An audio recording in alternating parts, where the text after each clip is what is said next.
Erica, I wanted to start this off a little different.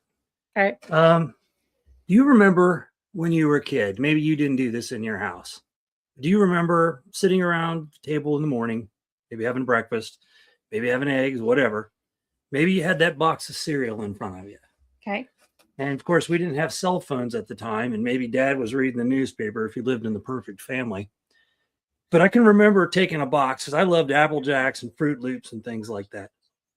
Oh, my volume's up. But anyway, when I was younger, I used to read the labels, what were the toy prizes inside. And then I would, Oh, yeah. if breakfast, if I had to pour another bowl of cereal, because, I did that a lot and I run out of things to read, I'd read the ingredients. Mm-hmm. And it was like a comedy routine because I would read the ingredients and 3/4 of it, I couldn't even pronounce the names of it. Oh, yeah. I partially hydrogenated flipper dipper seed and all these really weird names that didn't make any sense, but I didn't think anything of it at the time. But here we are, adults somewhat. And we start thinking about that more. We start seeing news reports about the things that are in cereals and other food products, and we start to thinking, what were we ingesting at that time that we had no idea? Yeah, definitely think that now. So today we're going to talk about some of the stuff that they put in our foods and have a conversation about it. Welcome to the Oddcast podcast. Off the record. I'm Blackie. I'm Erica. We thank you all for being here. This one was one we've talked about a little bit. Erica is big into like the food and the pharmaceutical industries. We kind of talked about pharmaceutical earlier in one of the episodes, but we really wanted to kind of dive into the whole food thing. Mm-hmm. There's been a lot more conversation, a lot more things in the news about, ingredients in our food and how the new administration is trying to clean up some of that stuff. And it's working. I noticed we were at the store the other day and the Doritos. Yes. Has completely changed. The dye-free Doritos. And she might talk about that a little more, but it's more like what they're selling in Europe because there's a lot more rules of what they can not put in their food and what we put in our food. Mm-hmm. Anyway, thank you everyone for being here. I might have said that before. Let's acknowledge. Yes, thank you everybody for being here. Who's in our chat? You can roll through there if you want. Oh, we got a nice group going on. And then Sharon, I see Sharon. I was wondering about you earlier because I don't think that I've seen your name in the last episode or two. So glad you are back. And thank you to our moderators. Absolutely. Always thank you, Brother Spikes.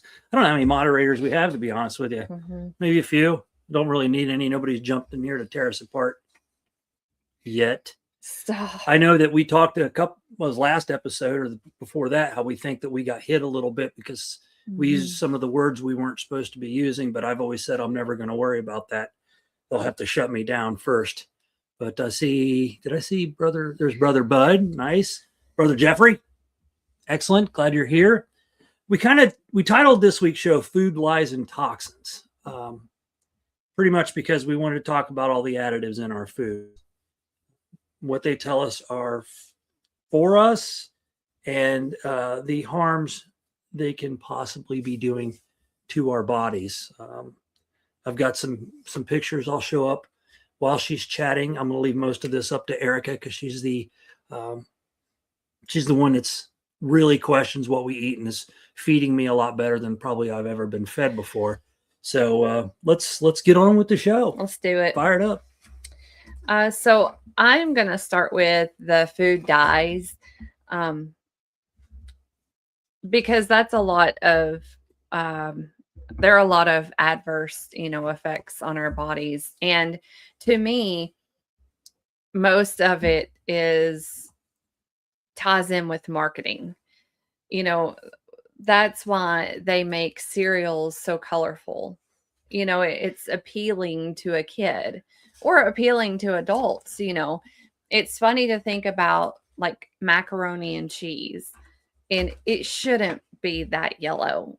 I mean, they're looking at any brand of packaged macaroni and cheese. It's like Simpson's shade of yellow. Well, I know that like with Fruit Loops, because I mentioned that in the beginning, the colors in those were all red dye and yellow dye. And now they've had to change all of that. If you look at a box of Fruit Loops from here, as opposed to where they use actual fruit juices and for the colorings, then you'll notice a dull difference compared to a really, ours is bright difference. Mm-hmm. Yeah. And cheese is a whole nother subject that we could go on just talking about that. There was a book I read a few years ago, and it's called The Cheese Trap. And it is very interesting what we consider cheese, what we are told is cheese. And it's actually not. And that book really breaks it down. I might go over that on a different episode, but it also becomes sad the way that cows are treated in order to make the cheese that we think is cheese. It's very sad. But anyhow, red dyes we'll start with, because I think most of us, if we have read just a few, ingredients lists, we normally see the red dye 40. And that is mostly used in candy, cereals, sports drinks, frosting, condiments, gelatin, jams. And one website I reviewed is called oureverydaylife.com. And they had a list of what you would be surprised that a certain dye is in. And so for the red dye 40, they say it's listed in Lay's, Stacks, sour cream, and onion chips. Now, if you can think of those potato chips, I've never eaten them. I think I've seen that container in the store, but I would be shocked and surprised why red dye 40 is in there. But so I'll share a few of these interesting, unsuspected products that these food dyes are in. And also, it's not just foods, it's cosmetics, and when you break it down, you're like, well, gosh, of course it is. But you don't think about that because we're talking about food ingredients, but it's in more, and we'll cover other things too, but it's in more than just the foods and the big brand names, and it's in more than that. So with that, some of the issues that can happen are migraines. Red dye 40 can also worsen ADHD. And I've never had ADHD. I don't know what that's like. I've definitely heard, and I've heard it's on the rise. It's been on the rise. And to me, just to simplify it, if I had a kid who had ADHD, you're probably giving them some medication for that, right? Usually. Is there typically a medication that goes to treat that? Well, I think I had ADD. I don't take medication for it anymore, but my son was on ADHD, and he had, I can't think of the drug. They pretty much handed it out like candy for a long time. I know what you're talking about. I have heard of that before. I can't think of the name, but I'm sure somebody will. So, but anyhow, to simplify it, I think, well, it's not just, I'll put it this way. My question, if I ever hear of a condition and it requires medication, I always wonder, do people take the medications to lessen the effect? And obviously this can be any story, any condition, everything's different. But do they take that medication to cope with their symptoms? Do they take that medication to improve it and get rid of whatever this condition is? So to take it a step further, I always go back to diabetes. I'm not a diabetic. I have diabetic family members. And to me, sometimes it seems that people take medications or insulin in order to continue to eat the way that they've been eating, and not treating the food as an alternative to medication, as a way of treating it.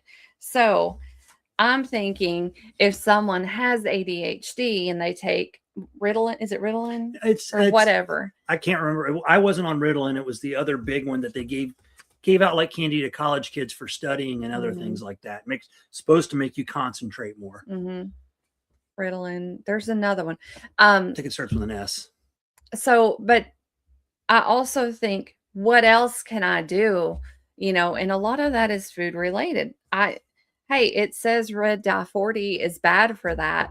Then maybe if I try to eliminate that from what I eat, and we'll see if it changes how my body reacts. Do I still have, you know, the level of symptoms that I did for this ADHD? So, okay, let's see. Oh, we're just getting some. Skip off here and find. Okay. And I was seeing that Jeff was mentioning about cheese, and he is like, he's at the first basic, like, prime level for a cheese dealer. So well, he's got the hookup. Sharon was saying, I believe it was Sharon was saying that she lives 40 miles.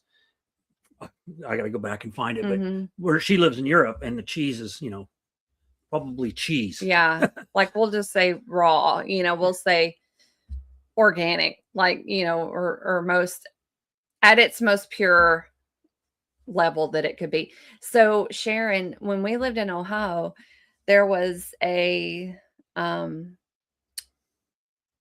grocery store, and it was called Jungle Gyms, and it was called Jungle Gyms International Market, and it was so cool. But their cheese section was huge, and it had a lot from Europe.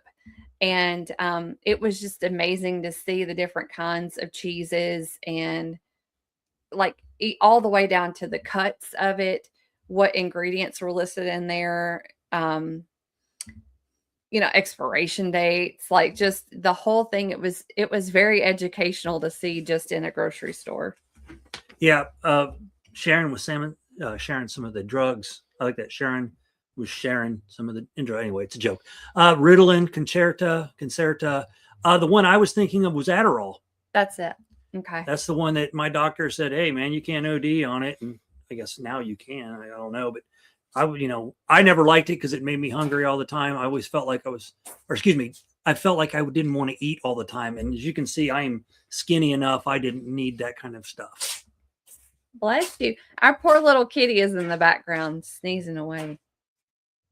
Interesting. Okay. Poor baby. Anyway. Okay. Poor baby. Oh, she's probably sniffing. Okay, so next on the list is yellow dye 5, and often found in candy, cereal, soft drinks, popcorn, yogurt, juices, spices, and more. And when it says popcorn, that to me automatically, poor baby. You're going to have to get out of the studio. That automatically to me is like a prime example of, wow, what ingredient is in popcorn? But if you're at the store, I always look and compare different brands. And, you know, most often when you see and we'll talk about this probably with potato chips or tortilla chips, but when you get into the flavored ones is when the list goes from like 8 ingredients to 22. You know, it's like, it really carries it over the top then. But popcorn, you know, depending on which one you're looking at, depending on the brand, where it was made, and what flavorings are in it. You know, sometimes it has the yellow in it. Yellow, and that, excuse me, back to yellow dye 5. That can lead to hyperactivity, hives, and mouth-related swelling, lips and tongue. It also can worsen asthma. So I'm only at number 2 on this list of food dyes. And to me, it feels like they are treating us like lab rats. Who in their right mind would think this is okay to release to humans? You know? Well, again, that's why, you know, Europe is their food is so much different than ours.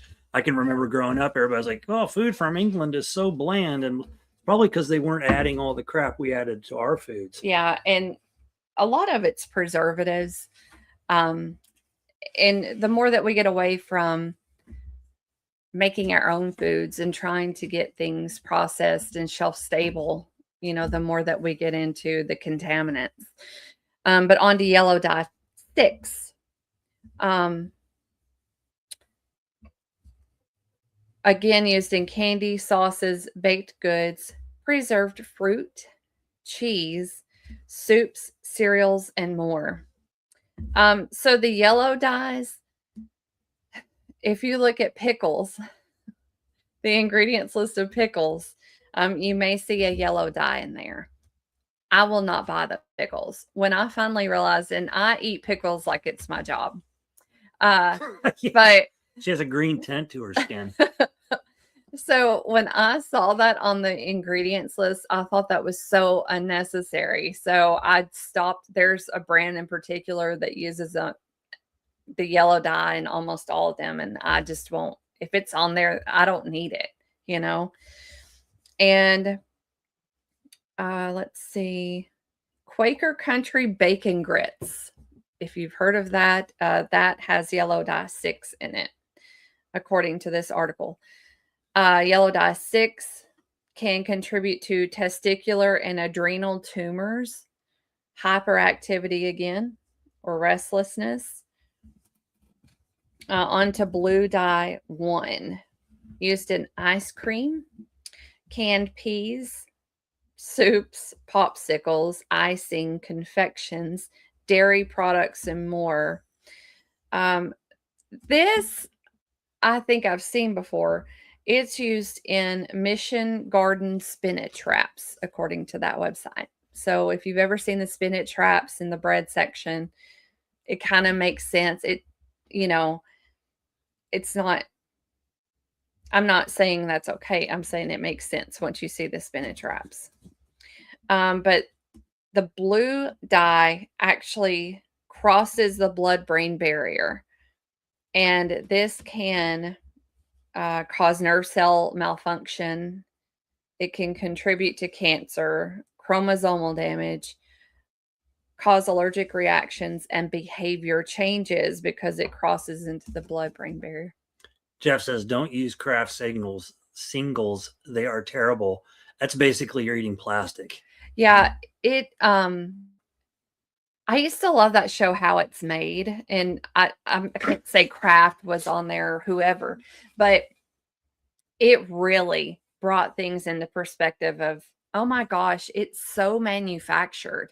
It's so not food, really, is how I look at it whenever I see, the factories, how the food is constructed or made that way. Mm-mm. I can't do it. I mean, and I'm not beyond that. Like, I'll go to a restaurant and I'll get a cheeseburger, and whatever cheese they have on there, I'm not going to be picky. Well, I'm not, you don't really have that opportunity. If you're going to, even if you live at home, I mean, to prepare everything of food that you eat in your lifetime, even if you have a party and you have cheeseburgers, you might be able to supply the beef, and hopefully you can supply,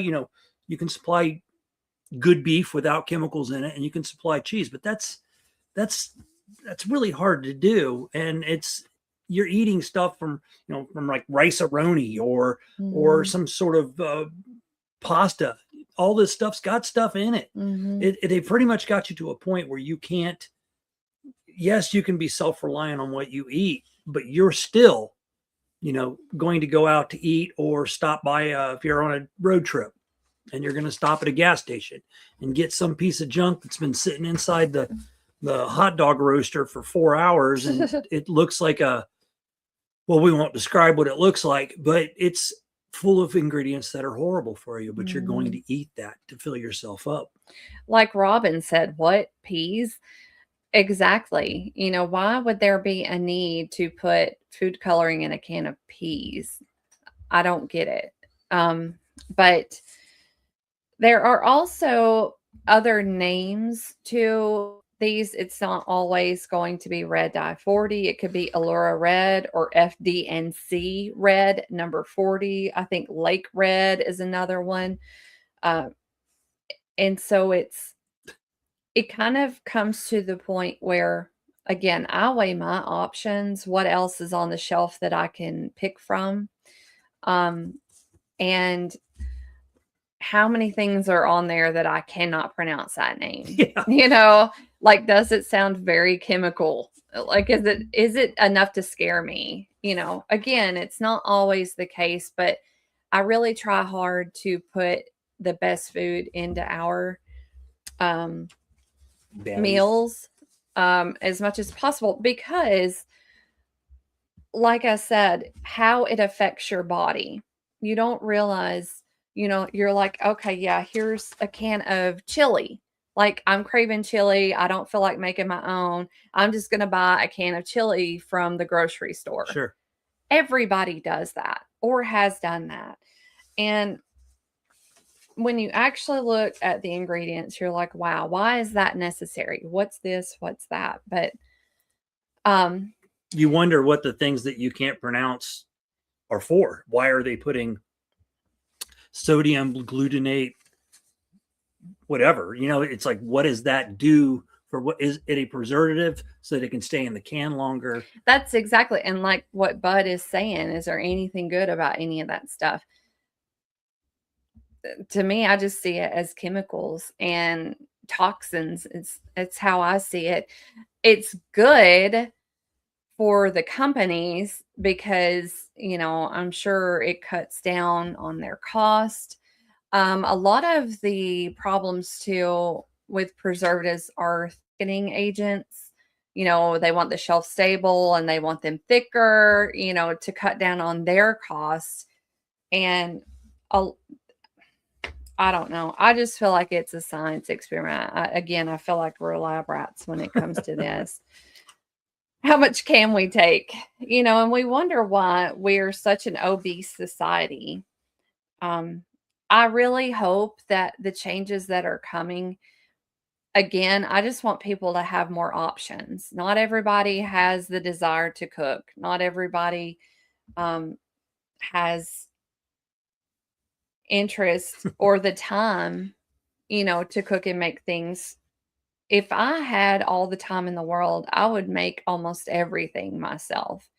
But, that's not reasonable in the world that we live in. And, bills and what it takes every day, we just don't all have the energy to make. But I will also say this: if you're growing your plants outdoor, which 99% of us, that grow things do, we also have to worry about what's falling from there, because, as much as they, we all want to be self-dependent on what we grow and be able to eat our food because we know what we've put into it. Mm-hmm. We don't really know what we've put into it. We know what her and I put in our food, but we don't know what's coming from up there. And that's the big worry. And that is another episode if you'd like to go back and look at, I believe it's the Big Pharma and stuff like that show. So I'll finish up on the dyes in just a second. But for me, I just have to share, changes that I've made over the course of 10 years or so, when I've really gotten into paying attention to ingredients. I have found, like, I could still crave Doritos, for example. They're really good and, but what I have found is the cleaner foods that I've eaten really do leave me feeling fuller for longer. That's the key. For longer, and they have less ingredients. They're more pure, if you want to say, or more clean, but they cost more. And I've also felt that when I eat that way, I don't eat as much because of the fullness. It feels different in my body whenever I go that route. And I've never been like 100% clean diet or anything, but just comparing, I can definitely tell a difference. Not everybody can afford to eat that way all the time, but just out of curiosity, if I hadn't done it before, I would try it and see, how it made my body feel. But so, I talked about the red dye and other dyes too, or in cosmetics. So the blue dye can be in your denim, denim jeans, denim jacket, whatever. And I always think now, since I've read that, I think about the tag that will come with some of your ingredients, like the wash inside out. The colors, like they could run or they could dye other fabrics. But the blue one is the one that crosses the blood-brain barrier. And so just thinking about that, your skin is the largest organ. It's not just the food that we eat, but it's the fabrics on our body. So, it's funny because going through all of this, you think about it, they're putting the same things in your food that they put on your body. Just, like this blue dye. It's really crazy because, one of the things that I've talked about before is your fluoride in your water. And we won't discuss that in this episode, but we know that fluoride is actually a poison. And people think, well, I don't drink it anymore. I filter all my water. Well, unless you filter your shower water or your bath water, you're still absorbing that in your body.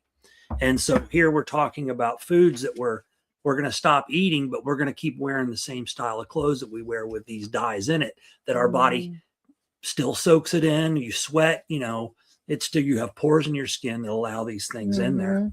Yeah. And I'm all about finding a good deal on food or clothes or whatever. But that's another thing that I'm concentrating on lately is because after reading about the energies and fabrics, that to me is interesting. And I'm all about protecting myself on really every level, possible. And as the years go by, I get more serious about that. So it's not really as much about money anymore as it is about quality. But the dyes, you also have green. There's a citrus red, orange bee. There's all sorts. And in the past, food dyes have already been eliminated. Let's see. Some in the European Union, some in the United States. It's kind of gone back and forth, but red dye number 3 has already been banned, and red 1, 2, 4, and 32. So those reds were potentially linked to cancer, and they were banned back in the 60s, 50s, 60s, and 70s. So this is nothing new, really. Yellows potentially linked to heart damage and lesions. They were banned in the United States back in the late 50s. Yeah. Violet, which I've never seen on an ingredients list, was banned in 1973, again, possibly linked to cancer. It just makes me think, and I'm going off the rails a lot with this one, but it just makes me, I really get into this. It makes my brain, just so excited and so curious. But, you read these things and then you think, well, how come lead paint was banned? So strictly banned. But you have these food dyes that everybody consumes. Obviously lead. I saw the lead exhibit at the Mutter Museum about 15 years ago, and it is very damaging. But, it just makes me wonder how that was taken so seriously. But food dyes, it's taken this long to get, the attention that they're getting now. But go ahead. Did you want to put that? Yeah, I'm just going to, you keep talking. Okay. You're doing great. So, foods to avoid. Processed meats. You got ingredients. Chad's got a list on the screen right now. Ingredients to avoid in processed foods. Go ahead with yours. Let's see. Foods to avoid or limit. Processed meats, and that's have you ever seen hot dogs made? Of bacon, hot dogs, sausages, deli meats. That again to me, it's so easy to eat deli meats. And I spent most of my 20s every day eating deli meats. But you look at it and it looks so manufactured. It just, that to me is not how food should look.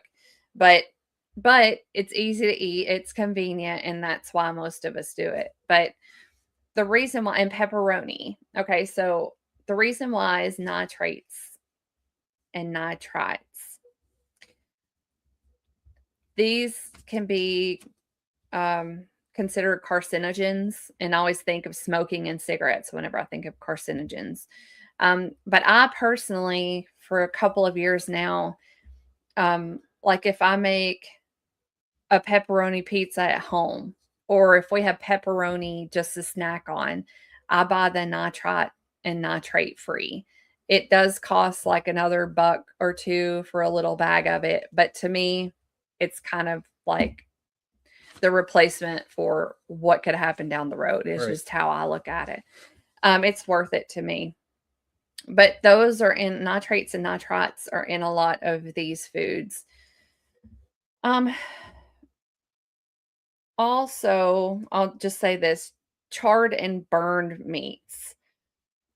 And so you're bad cooks and now your food's bad for you? Well, charred or burned meats, again, with the carcinogens and HCAs, PAHs. This could be blackened steaks, burnt burgers, heavily grilled or flame charred meats. So they, again, lead to the carcinogens, is why they're saying to avoid that. And fried and high heat processed foods, French fries, which seems like impossible to avoid. Yeah, down here where we live in the South, it's like every meal's fried. I mean, you go to any either hometown restaurant or what do you call the markets, general stores, and you're getting a burger, you're probably going to get fries, corn. What are those corn things called? Corn nuggets. Corn nuggets. That's rare. Mozzarella sticks, because that's all they pretty much give you. So a way to get around that would be using the air fryer.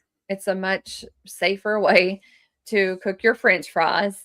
And it's not greasy. It's like greasy fries are nasty. But anyhow, sugary cereals and packaged breakfast foods. One of the things to me that was very eye-opening, if you look at, well, Chad has an app. I've had an app before. I don't know if I still do. I don't use it because we use yours, but Yuka.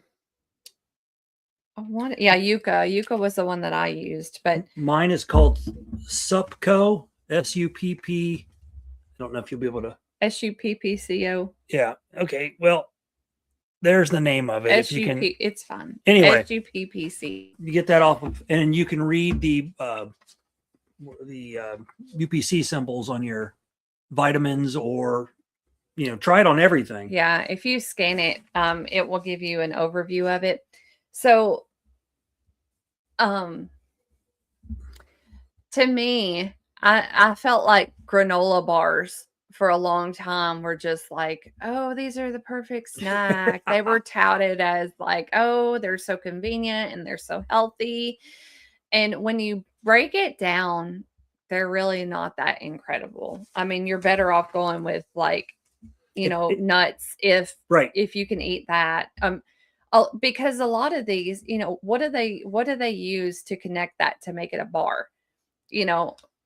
Preservatives and additives, what ingredients are they using? And that's really what brings the value down, I feel like, most things. But sugary cereals and packaged breakfast foods. And again, I'm always thinking of the marketing. They market Why in the world do we need all of these athletes on our cereal and like characters? I know even when I was a kid that was the case, but why do we need 30 versions in one grocery store?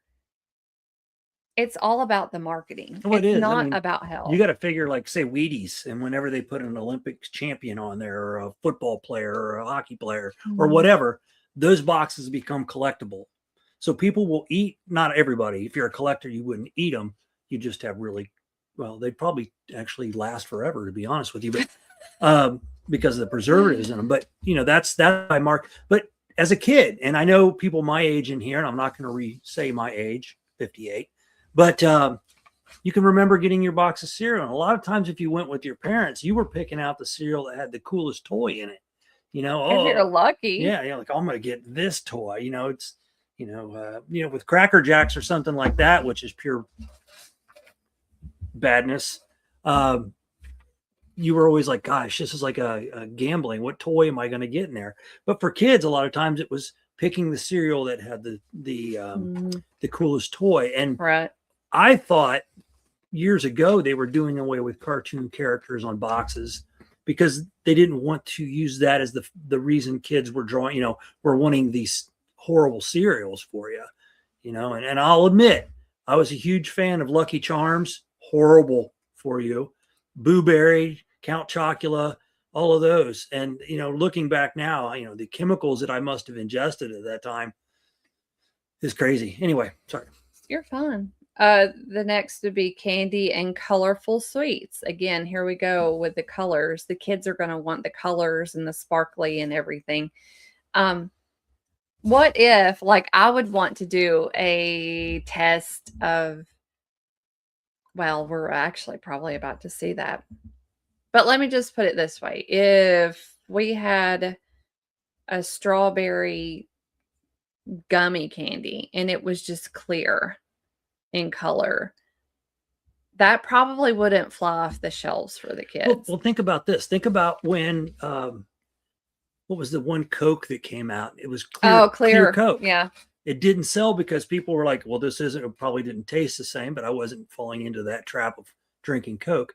But clear Coke, it didn't sell probably partially because it didn't look like Coke. A lot of people do that with flavored waters. A lot of people moved out of the water because they wanted something with flavor, but you can't do that with a lot of products. It doesn't really work that way. Water is always clear. Other things aren't. So if you make them clear, they're not as appeasing. Next on the list, soft drinks and diet drinks. Oh, let's just pop this up on stage here. What happens to your body? This is something he found on the internet. What happens to your body within 1 hour of drinking a Coke? Within the first 10 minutes, 10 teaspoons of sugar enter your system. This represents 100% of the daily recommended value. The only reason that you do not vomit due to the excessive amounts of sugar is because the phosphoric acid it contains eliminates the flavor. Wow. That phosphoric acid. Within 20 minutes, your blood sugar levels skyrocket and your liver responds to this explosion of insulin by converting large amounts of sugar into fat. In less than 40 minutes, the caffeine is completely absorbed, your eyelids dilate, your blood pressure shoots up, and your liver sends sugar into your bloodstream. Sends more sugar. Should say sends. In around 45 minutes, your body increases its production of dopamine, which stimulates the pleasure-feeling center of your brain, a physical reaction identical to that of heroin. After 60 minutes, you face a decrease in blood sugar. So within an hour, you're already crashing. So anybody that's a fan of Coke or was a fan of Coke, think to yourself, because a lot of people will say it, McDonald's always had the best Coke. Why was that? That's something to look into. Were they putting more sugar into it than normal? If they added more syrup, then there was more sugar. So, obviously it becomes the more sugar, the more addictive it becomes. Mm-hmm. And I can remember after when I was a drinker. Bless you. When I was a drinker, some days after, waking up the next day, some days having a McDonald's Coke was the best thing. It gave you more energy. You just felt better. And, then again, you only felt better because of the dopamine increase. Mm-hmm. I will say I was addicted to Diet Coke in my 20s. And, which is even worse. Yeah. And I literally was reading an article. I was at work and it was a slow moment. I had gotten an email or something, and it was about Diet Coke. And I remember opening a can as I started to read this. And I forget all the bad stuff. It wasn't that article, or I don't even remember all of that stuff, but it probably had similar information. But what I do remember is that article said it contained formaldehyde, and that grossed me out so much that I stopped. At that moment, I did not have another Diet Coke after that. I just thought, why? Like, it just makes me, at the time, I was like, dead people, like, it's a preservative for, it grossed me out. It tasted different, after that. And I was like, I did not have another one after that. So, let's see. Packaged snack foods, chips, crackers, microwave popcorn, cheese flavored snacks. And that's not anything that I covered on my list for this episode, but I would be curious to learn more about on ingredients list flavorings and natural flavorings, because it is a wide range of ingredients and products they do not have to specify. So the problem with those are preservatives, again, BHA, BHT, and artificial flavors and oils. Then we have commercial baked goods, which to me always, that's like mystery meat to me. A lot of times with the commercial baked goods, again, when I make things at home and my ingredients are nothing like this long list of what sits on the shelf in the store, it's just eye-opening. Bud says, don't look up how McNuggets are made. I believe we've both seen that on How It's Made. Isn't it like a paste? It's a pink paste or something. I don't know what's in it. I don't want to know what's in it. I used to eat McNuggets like they were, 20-piece McNuggets, man. I'd bash those. And then I haven't touched a McNugget since I saw them, how they were made. And there's just no way I would. Yeah. And then Jeff says we use formaldehyde to dry out warts on cows' hooves. That's wild. Hey, Coke. So, let's see. Yeah, commercial baked goods, and they contain potassium bromate is a lot of the issue, and refined flours and preservatives. We were at a grocery store about 3 years ago, and a lady, I can't remember, was she like Mennonite, you think? Probably. Okay. Mennonite or Amish. She might have been Mennonite or Amish. I'm sorry, I don't know which one she was. But anyhow, we struck up a brief conversation. And, even she was saying about the enriched flours and how it's not a good thing, and I still use enriched flour, but if you're buying the stuff on the shelf at the store, you're almost guaranteed that it's going to be like the most junk. Very true. Okay. Ultra processed convenience foods, frozen meals, instant noodles, boxed mac and cheese, ready to eat meals. Again, with the additives and preservatives. I literally grew up with Kraft macaroni and cheese and TV dinners. Yeah, I did. Salisbury steak was always my favorite with the fried apples and macaroni and cheese.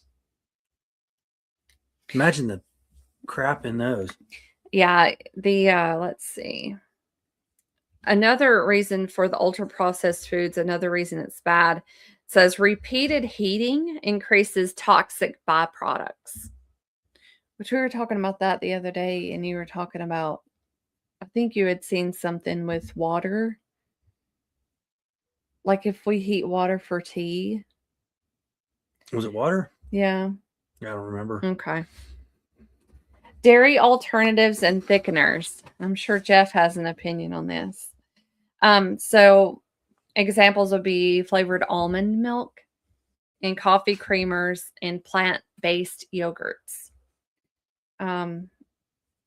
They can be issues related to the gut. So a lot of this, while we're discussing this, is think about issues you might have. Mm-hmm. And, headaches. Oh, I know a lot of people nowadays complain of migraines. Have you always had migraines, or is this something that's developed later in your life? And what are the doctors telling you that might be causing the migraines? Are they telling you to watch what foods you eat?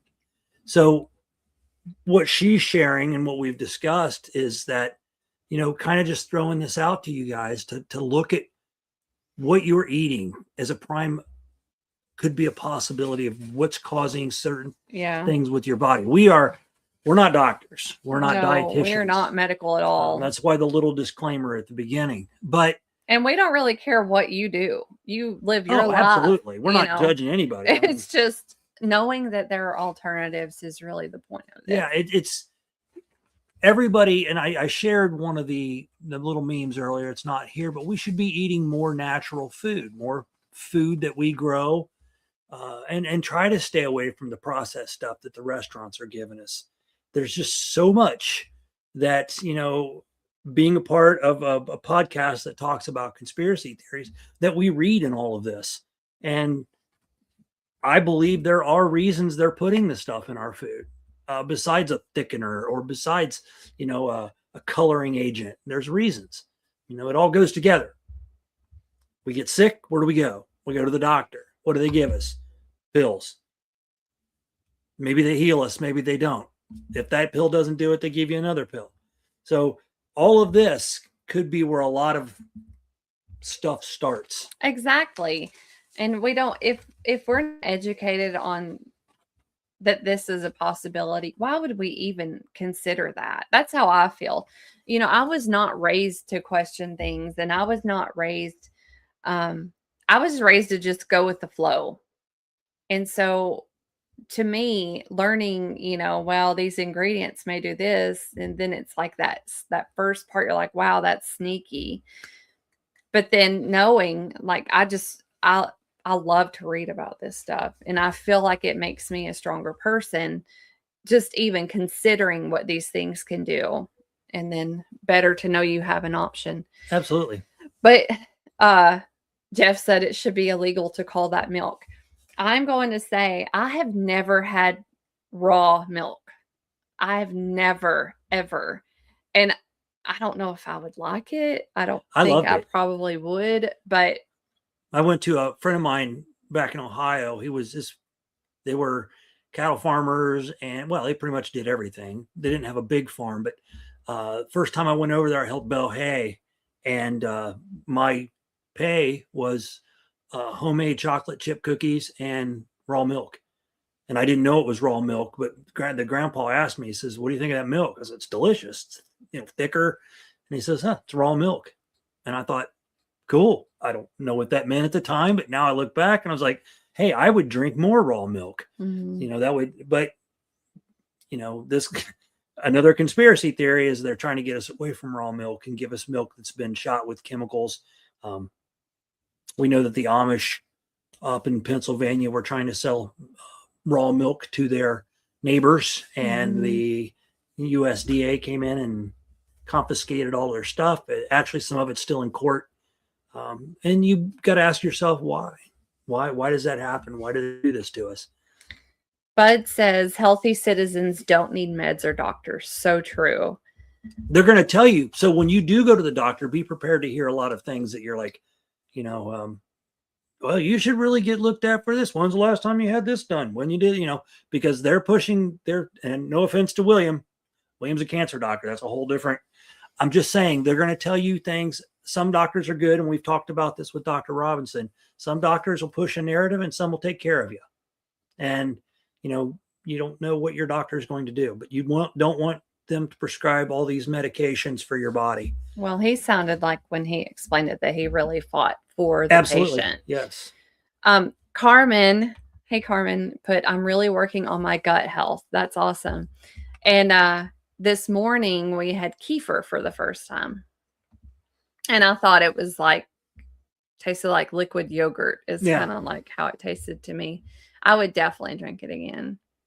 Bud said it's an acquired taste. I'm sure raw milk is. I'm sure it is. I just think of it. I'm like, I'd have to have it ice cold because I don't know. That's just where my brain goes. Okay.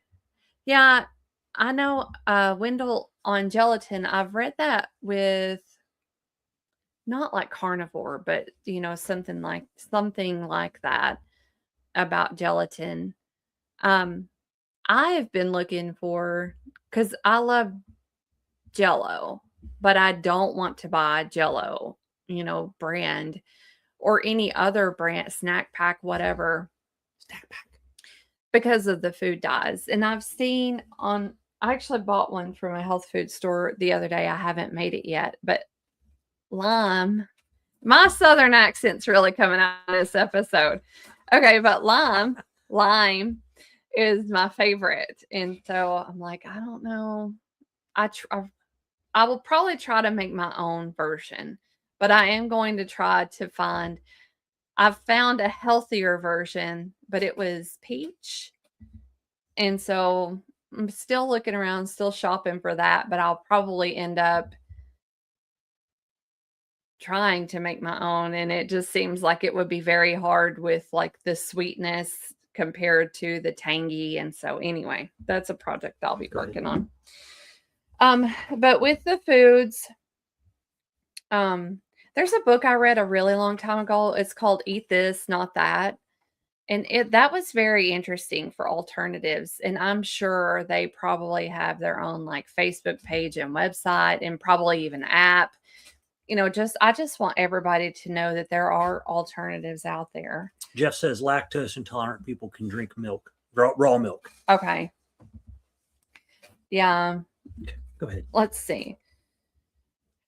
I want, hold on. I was going to cover that, but I won't. So, yeah, I will. Swapping the foods out though, deli meat, replace it with fresh meat. So right now we're doing our show and I've got chicken in the slow cooker. It's almost effortless. And it's chicken from a butcher shop. Yeah. So this is butcher shop we buy our meat from. There are no chemicals in this stuff. Right. But the convenience of it, I know a lot of people don't like cooking or don't have the time or the energy, but it's just about effortless to make this chicken in the slow cooker, throwing the chicken in there and seasonings and some chicken broth. It's very simple and it always tastes so good. But let's see, that's one, alternative to deli meat. Chips would be nuts and fruit as an alternative. Sugary cereal, you could have oats instead. So the plain oats that you dress up yourself. And don't forget, you can sweeten things up with natural stuff like honey. Honey's, if you like honey, you can sweeten things up with honey or stevia. Yeah. Soda, a replacement could be sparkling water. I am not really a sparkling water fan, but I know a lot of people are. Candy. So this is kind of the other example that to me puts it into perspective. People love chocolate. Love chocolate. I don't love chocolate, but people absolutely love chocolate. We were talking about chocolate earlier in the show too. But how many times do you see People who love chocolate go for the dark chocolate. You know, how many times do you see them go for the like 70 plus, dark chocolate? It's pretty rare. And that, to me, with the food, it's all about the marketing and the way that your brain reacts to the food and the additives and the sugars. Your brain controls, your it's asking for that, lower level milk chocolate, because it's sweeter. That your dopamine, it's going crazy, and that's what causes your food cravings. And that was another part I'm going to go to now. So I'm kind of skipping around, but food addiction is a real thing. And the most addictive foods, according to various Mountain Valley water from Arkansas, hot springs. Sorry. I would try that. I think we've had Mountain Valley water before, maybe. It sounds very familiar. Okay. But the most addictive foods throughout a few different questionnaires I read: pizza, potato chips, chocolate, ice cream or milkshakes too, cookies, French fries, cheeseburgers, cake, mac and cheese, fried chicken, popcorn, the buttered popcorn, and soda, regular or diet. And I'm sure nobody's shocked at that list. But what makes them so addictive, are the additives and the chemicals. And it's, I would call it like a biochemical creation of what's been made for us and put on the shelves. And that's what we eat. And our brain talks to us, on what we want. But they're created to taste, irresistible or really good to get you addicted. The high calories and significant blood sugar imbalances, those cause the food cravings, the dopamine reactions, and the processed junk food. One of the quotes I read yields a much more powerful reward in the brain. And then our brain and onto the cravings, and then onto the food addiction. But food addiction, some of the symptoms is we have cravings when we're still full. Yeah. They're excessive eating. And I always think of the clean plate method. You see somebody who was most often they were raised to clean their plate. And they eat everything on that plate. They eat until it's all gone. And I've seen people do that, and I don't understand it, because I understand being raised and, you have to do this, your parents tell you have to do this, and then you have to do it or there are repercussions. It was the same for me. You couldn't leave the table until you cleaned your plate. But for me, I will watch that and I don't understand that, because I know what it's like to be raised a certain way. And, if you don't do this, then this will happen. But when I see somebody eat everything on their plate until it's gone and it looks painful, it makes me hurt for them. I don't even understand that. But another symptom of food addiction is they hide consumption. They'll eat in secret. I've definitely seen this on TV shows, or emotional eating. People will have emotional eating. If they're going through a traumatic event, their eating habits may change. Or distracted thoughts. If they're at work in a meeting and they're thinking about this, whatever food is about to come in the door, or what they're going to eat when they get home or on the way home to, from work. It's a real thing in your brain. Yeah, it is. So, I'm like that when we were talking. I'm like that with Hershey chocolate. It used to be we would buy, before we moved, we would buy packs of Hershey chocolate. We'd find them on sale. And I would she would hand me like break off a little piece and like eat it. Like, that's not near enough chocolate for me right now. You've just tempted my palate and I need much more chocolate. Bring me a gigantic Easter bunny. Chocolate, of course. Easter bunny. Yeah. Oh gosh. All right. So that's most of what I would cover in this episode. Most of the dyes. I really hope that I know that a lot of changes are coming for the food industry and consumption for US consumers. And I really just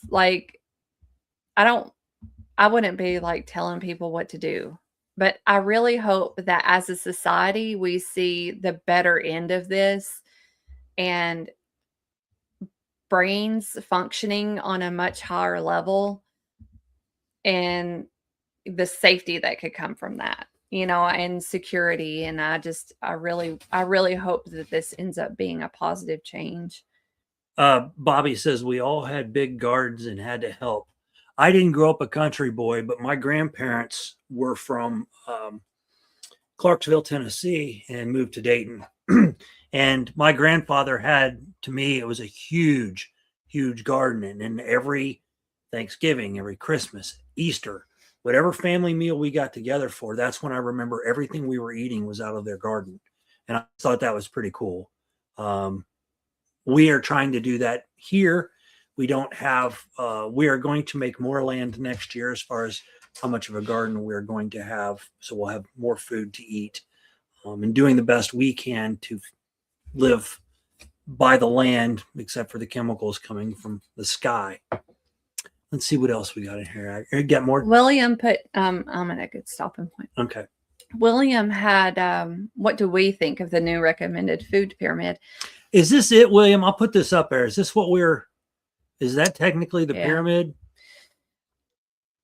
Because I am a huge meat eater. So that looks, I love to eat meat. Vegetables, I'm pretty fair. So to me, this isn't really anything different for me. He said yes. I like bread.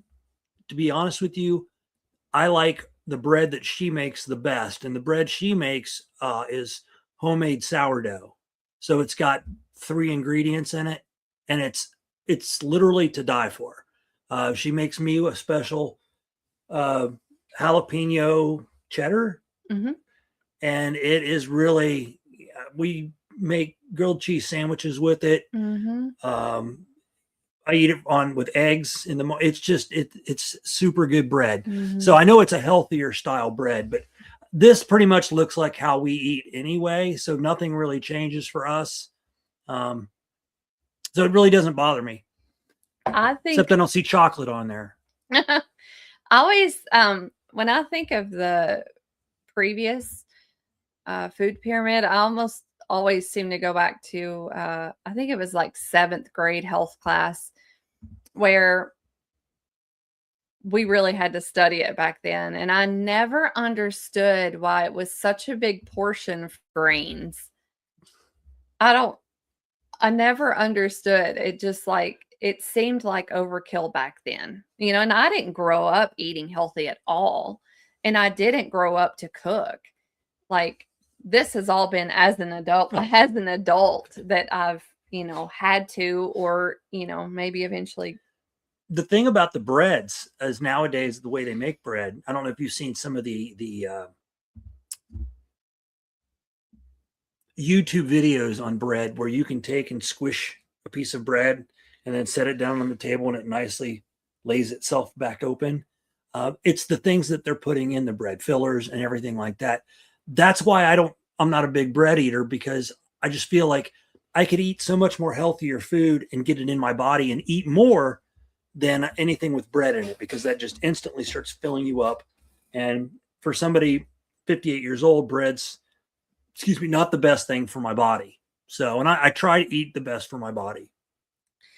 I'll wrap that up real quick and then I want to go to her comment. But to me, the new pyramid is more like in the last 5 years or so, the most diets I've seen, they all, well, they don't all, but more commonly they go with this theme of the new pyramid.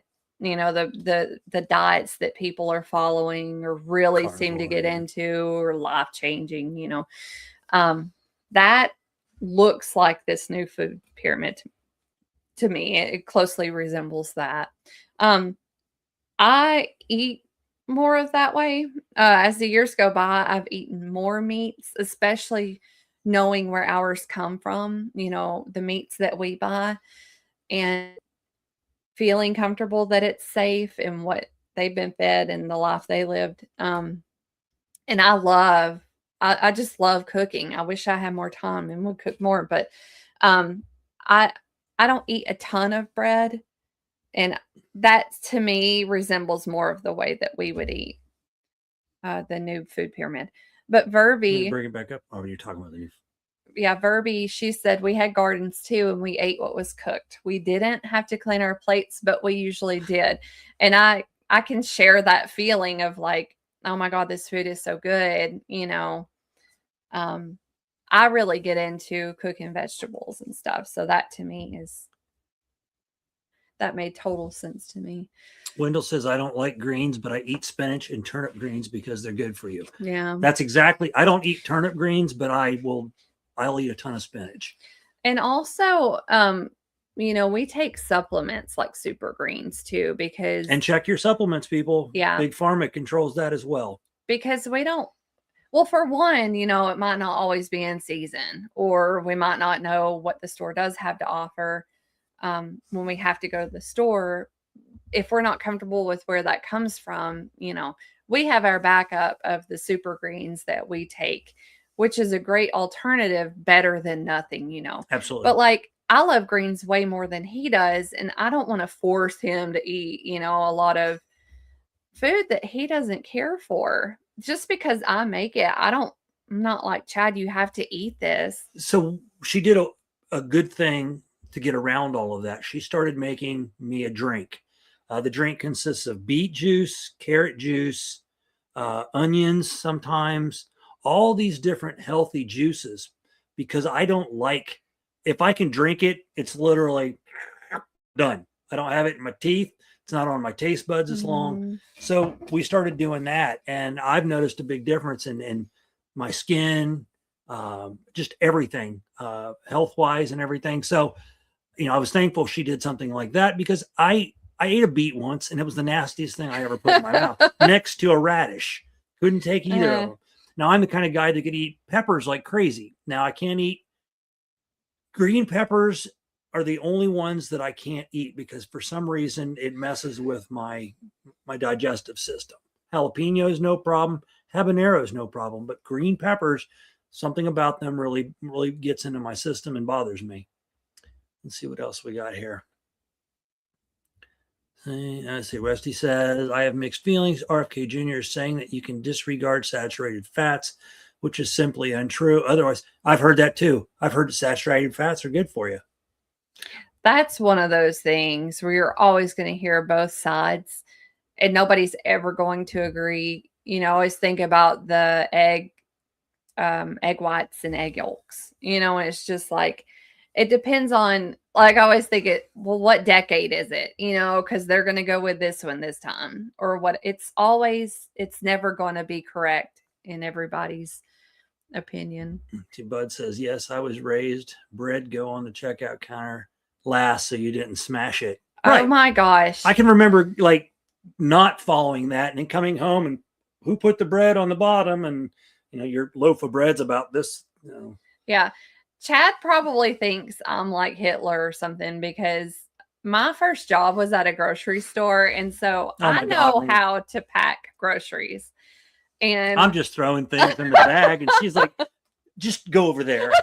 And I walk out with like, where I would have had 10 bags, she's got 2 well put together bags, and she's like, There you go. I mean, in a weird way, it's kind of fun to me, but I do know, like I have my standards on packing groceries. Yeah. In processed food, and for the past 40 years, my wife has been an excellent New Orleans style cook. That's great. Mm-hmm. That's great. I'm going to touch on one more thing, but let's go through the rest of the chat here. Let's go here. This Gene, I remember when yogurt company tried to change from red dye and they changed an ingredient. Someone Googled it and found out it was a crushed beetle. And we're going to talk about, I've got, I had a bug. I don't know what happened to my bug one. Yeah. There are bugs in everything. Mm-hmm. Everything we eat, you can't control bugs. And again, that will and can go under the natural flavorings. Yeah. So I really want to cover that at some point. The FDA only worries about, and I don't have the numbers, a certain percentage of bugs. So you're allowed a certain percentage of bugs in the food and not put it on the label. Okay. Because you got to understand, these things are all made in giant warehouses that are supposed to be immaculate, which we know that a lot of them aren't. That's why they get shut down. Places like Tyson Food and some of these other people that have had issues with government over stuff like that. But so flies, gnats, you get the occasional. Sometimes you might get a cockroach. I don't know. It depends on the company and the type of food you're buying. But it happens. We get bugs in our food. Heck, we get bugs in our food when we're eating outside. We don't know what's climbing at your picnic. You don't know what's on your food when you're taking a bite of it. It's best not to look at it. It's just an extra added protein you're getting in it. Unless it's what I like to call pardon my French, a shit fly, one that's been laying on and then lands on your food. And then, you that's why you don't look at your food when you eat it. Oh gosh. So yeah, it happens. But most FDA regulations tell food companies that you can have so much bugs into your system or so many bugs into your whatever. After a certain point, you have to list that bugs are in there. Now, we also know that they're trying to feed bugs. There are foods in Meijer and Walmart and other grocery chains that will say on the label contains, and I can't remember the exact word. It doesn't call them bugs, but the word they use signals bugs. And she'll look it up real quick, but we've seen it. Crickets, and they're okay. They're healthy for you. And if I don't see them, maybe I'm okay with it, but I don't walk out. I'm not one of those jackass, like the movie Jackass people that goes out, or what was the one with Joe Rogan? Fear Factor. Oh, I don't really want to go out and know that I'm eating live or dead crickets. It doesn't do anything for me, but some people say, it's health, like earthworms, 99% protein. Don't care.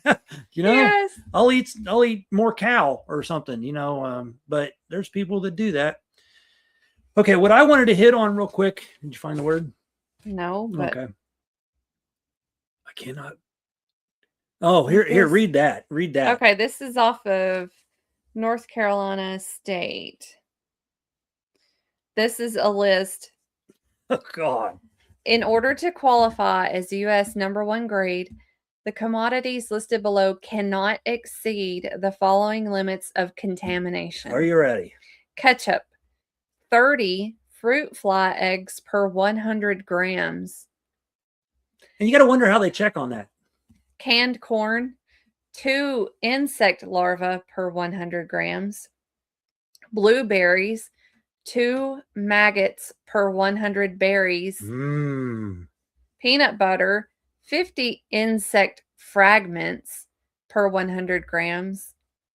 Curry powder, 100 insect fragments per 100 grams. Don't you tell me that.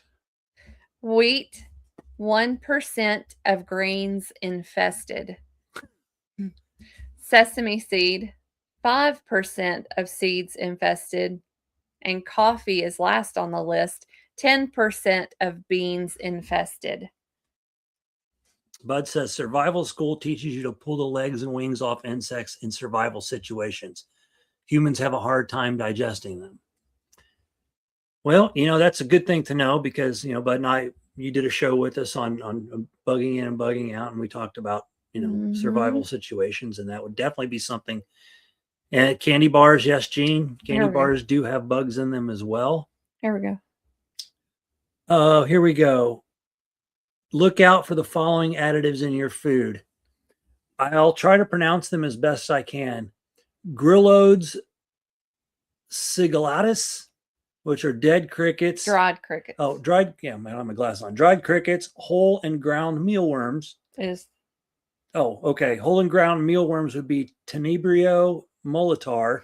Now, these are on your ingredient packages for your thing. So not only can you understand the things that are always in there, like dehydrogenated, paxinated, Liberty Dibberjew, but now you can't understand the other stuff that mean bugs. Locusta migatoria, which is whole and ground grasshoppers, and it looks like achu, but it's Chetta domesticus, whole and ground crickets. So, unless you know that, you're never going to know that you're ingesting that stuff. And how are you going to know unless you go to the store every time and you go over every ingredient in that? We just don't have time to do that.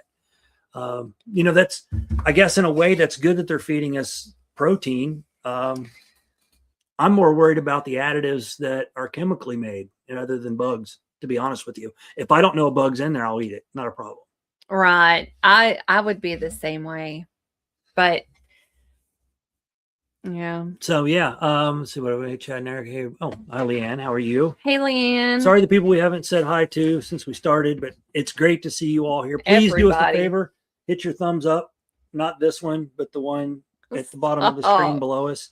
And subscribe if you're not subscribed to the channel. We're going to start hitting some more topics, bigger topics, I think. Okay, we're an hour and 16 into this. I'm going to talk about this last. And this is everybody's favorite person, Bill Gates. Bill Gates is the #1 farm owner, landowner, farming in the United States. He doesn't farm any of it himself. He obviously, just like it works, let's say Milkman Jeff owns a bunch of land. He rents it to somebody else to farm it out, and they can make money and they have to give him some. That's how it works. The land is managed through investment entities, not personally farmed by him. I can't see Bill Gates sitting on a tractor or a combine doing anything. It's an investment basically for Bill Gates. So when you own land is always an investment. It never loses value. Somebody's always going to buy your land. And that's how that works. The reason that Bill and his ex Melinda Gates had the Gates Foundation is they could go in and kind of, in a way, they thought they were helping, or they think they're helping. They could help out areas of drought. They could create genetically modified seeds that, can grow when there's no rain. They can grow in all these different environments that normal plants won't grow. So I guess that's good. But what are you getting in those genetically modified seeds? And, I know we've hit on the mRNA virus or vaccine getting put in things for cattle. They can also put them in the air to drop them on our food. They can put them in our vegetables as an additive, fruits as an additive. Gates has invested in companies like Impossible Foods and Beyond Meat. They are both plant-based alternatives designed to taste, cook, and feel like beef. So that's how, and I know you've seen it. I mean, I've ordered a turkey burger before. It's still meat. It was a turkey. But you can get soy burgers now. You can get anything plant-based. They sell them in most restaurants now. And these, I know I've seen, it looks like a hot dog, but it's plant-based. Yeah, which is actually probably better than a real hot dog. No. Oh, never mind. It's not. Says she's probably had one. I mean, I don't know how it's constructed, but the taste is not there. Now, the reason he's doing the things he's doing is goes all back to the Green Deal new thing, or Green New Deal, where, cows are too much, so we got to get rid of them. makes zero sense. But cows fart too much. We need to create different fertilizers, all these different things that they tell us that we need to do. So he thought he would go out and produce all these genetically modified things, which I don't like either word, genetically modified. I don't think they go well together. Genetics are one thing. In fact, I've got a gentleman here, add to the stage, that is a geneticist himself, and that's what he thinks of GMO stuff. Now, Bill Gates doesn't make the rules for what these companies can put in their foods, but he has an awful lot of influence with his money. And you know how that works with, let's say, politicians, that they'll take this money and push through bills so that we do more genetically modified, research on fruits, vegetables, cows, beef, pork, birds. And that's what we need to, that kind of stuff puts the small farmer out of business unless he cooperates with doing all of this. And I'll be honest with you, the Amish are never going to go for that. And hopefully most of our farmers don't go for that. We don't want to be adding that stuff because that opens the door for putting things in our food that, such as the mRNA vaccine, such as maybe the flu viruses. They can put all of that in there. Things that can make us sicker when they tell us they're making us better. So I won't touch a lot on that. If you want to know more about Mr. Gates, just look his name up, look at the corporations he funds, and it'll pretty much everything you hear about him, except for the whole Epstein Island thing. I can't say yay or nay on any of that, but he's on the list. So some of what he's doing sounds good. Whether it ends up being good, I don't know. Helping poor, impoverished nations be able to grow crops and stuff like that, but it's all going to be genetics or genetically modified. And the last thing I'm going to say is if anybody that goes their grocery shopping, if you ever see, you won't see that, the Apeel, APEEL label on there, what that means is there's a coating on your fruits or vegetables that you're buying that is Apeel is an invisible coating made up of purified. First of all, I don't like it because it says purified monoglycerides and diglycerides, edible fatty acids commonly found as natural compounds in the peels, seeds, and pulp of fruits, vegetables, and other plants.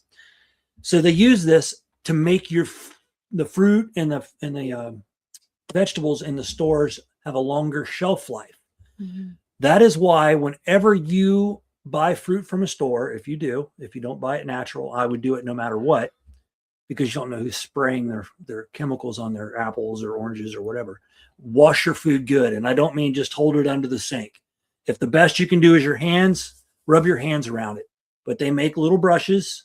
You can get any kind of brush, get a 10-cent brush at the old 10-cent store. Get you a little brush, get it wet, wash them off, get that stuff off there. We watched a video the other day where they were taking this Apeel. Guy was taking a pocket knife and he was peeling this off the pocket knife and just dragging it down the side, and the skin would come off, it's like flake off. And then the skin of what would flake off? The skin of this Apeel, the layer, not the actual vegetable or fruit. The skin, the coating that they put on, and he would scrape it off and he lit it. It caught on fire. So if you're not cleaning that off, that's what you're putting into your body and you're eating that apple after you didn't wash it. Then you're throwing back a Coke and eating some Ho-Hos and stuff like that. Think about what's going in your body. So hopefully after, our little conversation here, I know a lot of you people know what's going on. That's why I love our chat. You all are basically just like us, except I have a bald head and I look much more handsome than, say, William. Just kidding, guys. But we all think alike, and that's why I love this group. So if you have the ability to have a garden, just to grow a few plants and vegetables, or some Mhm. corn, or whatever. Grow what you can. That much is a little bit healthier than having none. And like I said, we don't have a whole lot of area to grow a big, huge garden, but we are going to increase the size of ours, and we're going to grow more fruits and vegetables and whatever we can grow to eat, to do our best for us. What's nice is living in a little town, you have farmers markets. If you trust who you buy from, then help them out too. Help out your neighbors and their goods.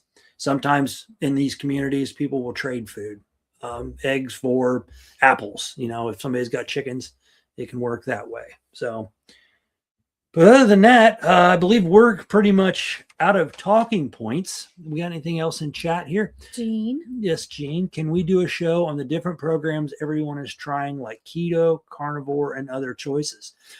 We could, but neither of us have ever done any of those. I don't diet. I just limit what I eat. And I know she doesn't diet. She has in the past, and I probably have in the past as well. But if we can maybe find somebody that's familiar with those diets, that would be and yes, I've read that too, Gene. Mhm. In fact, I think Jeff might have said that in the chat the other day, or in this chat, the milkman. But yeah, I think I said last show, we're going to possibly, we're still kind of developing it, create another show that it's going to be hers. I'll be with her still. I know you guys will miss me, but basically it'll be just like this show, where she's talking food additives, growing things, cooking things, and I'll just be the sidekick. And it won't be more of a conspiracy show. It'll just be more of a truth in what's going on. This is a conspiracy show and a reality show, for sure. But then where I'll stick with, secret societies, Bigfoot, Dogman, Frogman, Jeff Yarrington. We'll probably do a show on why Jeff falls asleep every show. Stop Just it. kidding, brother. But that's pretty much all we've got for the evening. If you could all remember, please, Tuesday night, Old Line Cryptids. I don't know who our guest is this week, but we'll be on at 8:00 Eastern, 7:00 Central. It'll be myself, Brother Jerry Richardson, and Brother Jeffrey Yarrington. If Jeff's in chat, maybe you could tell us who's going to be our guest, and I will share that with everyone. Thank you, Gene. And I personally would like to do a show on that, even without having done any of those diets myself. I still read about these things just out of curiosity. I personally think it's fascinating, and hearing, because there's always like some controversy, which I don't get into that, but I like to see the study and what the outcome is and what people have experienced. You're always going to have people complaining about stuff.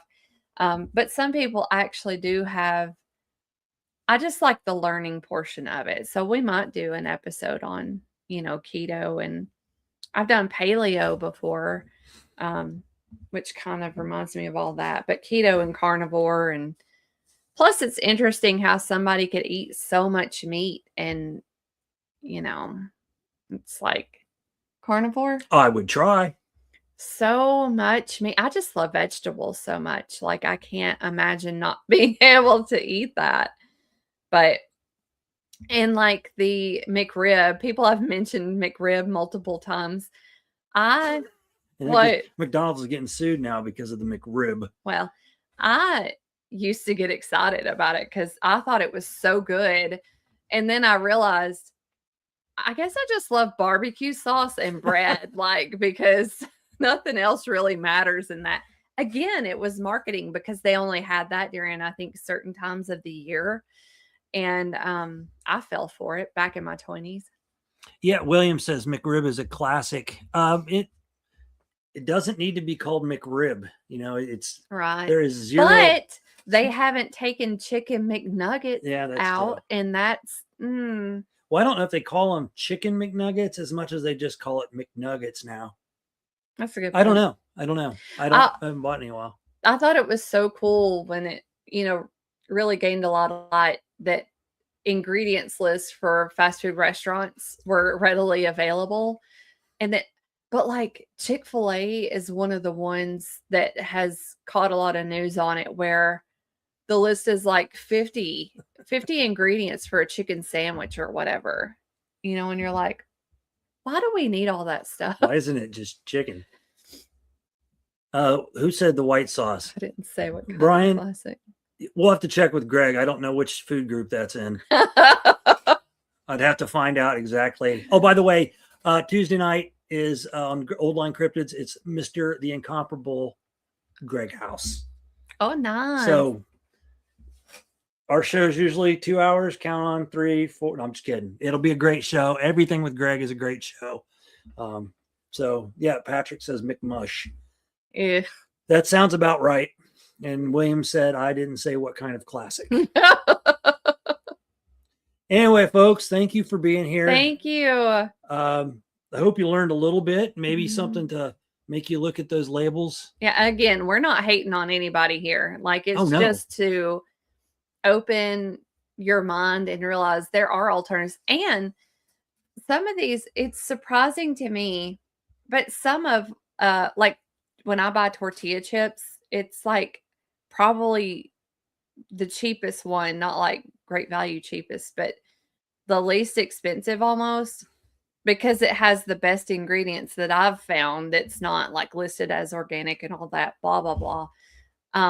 Look around. It doesn't always mean the most expensive to be the best, for what you have to offer, on whatever product it is. So it's like everything else.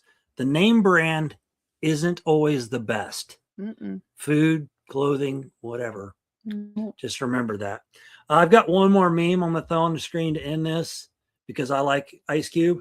When 19 European countries ban GMOs and North America is making laws to ban GMO labeling, it might not be a conspiracy theory. Anyway, everybody, thank you for being here. Gene, I have not. I've seen that that's easy to do. Oh, yeah. And that to me is my guilty conscience. Like sweet tea. Oh, God.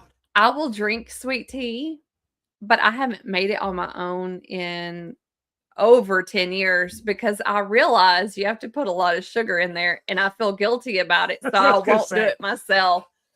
I just can't see Erica like pulling out the sugar thing going, oh, okay. Oh, 10 cups of sugar, Oh. Yeah. So. Yeah, I might try it sometime, but just the way that I work, I'd probably make them really small chips. But I don't know. It's one of those things. Like, the jokes about chips and salsa at the Mexican restaurant, you can eat like, ugh. But he makes a meal out of the chips and salsa. I do. She'll order food. So good. Here's how it works. She'll order food and I'll order mine. Her food gets there, my food gets there. By that time, 3 baskets of chips are gone and salsa. And then she eats my food. She eats my food and then takes her food for the next day, which is very well planned, because I don't usually eat all of the food on my plate anyway. Oh, gosh. But usually there's an extra box of chips and salsa going home with us as well. No, come on. Being dramatic. I am not being But dramatic. I will finish up a bowl of salsa. Oh, you got to see her. She gets a straw out. That probably looked funny, but yes, she gets a straw. Look funny. She gets the straw out. No, I do love salsa. She does, and it's healthy for you. They don't put too much salt in it. So, yeah. Gary said he started putting half. Yeah. Cut back on sugar. So that's not really a lot of sugar for a gallon of tea, is it? I thought if you had a gallon of tea, you had a gallon of sugar. Is that how that works? I don't remember, but we heard something the other day about McDonald's sweet tea, and it was astronomical. And I'm like, no wonder it's like, again, addictive. It's so, you're like, there's nothing like it. That right there. That is true. Oh my God. I remember when I moved to Ohio from Tennessee, and I was like, I don't know. I couldn't find sweet tea anywhere. But then like 2 or 3 years later, it was everywhere. But I also didn't go to McDonald's. I'm sure they had it. Anyway, I was like, this is like culture shock to not have sweet tea. So now that we're back in Tennessee, I'm all over it. And what I've noticed is I'd never, ever drank sweet tea before we moved to Tennessee. And in fact, I can remember a lot of places up north, if somebody would order it, yeah, do you have sweet tea? Let me check. We might be able to make you some. You know, and here in Tennessee, that's like at the top of the food chain. Do you have sweet tea? How dare you ask that question? Oh, you know? God. So, but anyway, folks, let me see if there's any more here in chat. Yes, Michael X, it is. And good to see you, Michael X.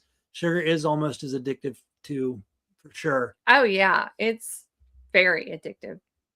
You know, do you remember when all these fast food chains started releasing their calorie, like you can go into McDonald's and you can on the menu? Yeah, you could go in and ask for, how many calories are in this. Well, now they provide menu, and not the menu, but you can go online and see how many calories and how much. You can't tell the ingredients that are in them, but it'll tell you how many calories per the sandwich or whatever, which helps. But then again, you got to think, you're looking at the sandwich, then you got to think of the sugar you add by putting ketchup and mustard and all of that other fun stuff. But anyway, I cut back or put honey. That's a good idea.